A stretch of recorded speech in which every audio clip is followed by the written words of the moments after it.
நினைத்தவுடன் கவி பாடுவதில் வல்லவரான காளமேகப் புலவர் இருபொருள்படப் பாடுவதில் வல்லவர்.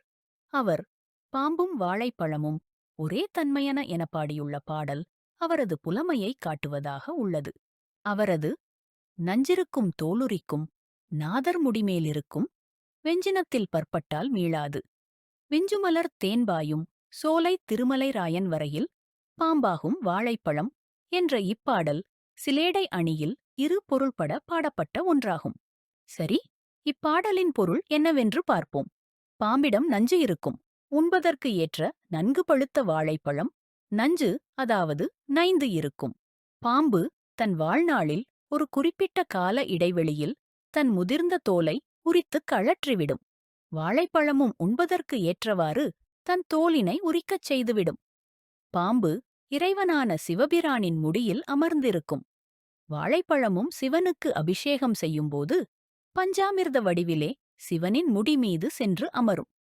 அடுத்து, பாம்புக்கு கோபம் வந்து பற்களால் கடித்துவிட்டால் யாரும் நஞ்சு தாக்கத்திலிருந்து மீள முடியாது. வாழைப்பழத்தை உணவாகக் கொள்ள எண்ணி வாயில் இட்டு மென்றால் நம் பற்களின் தாக்குதலிலிருந்து அது மீள முடியாது.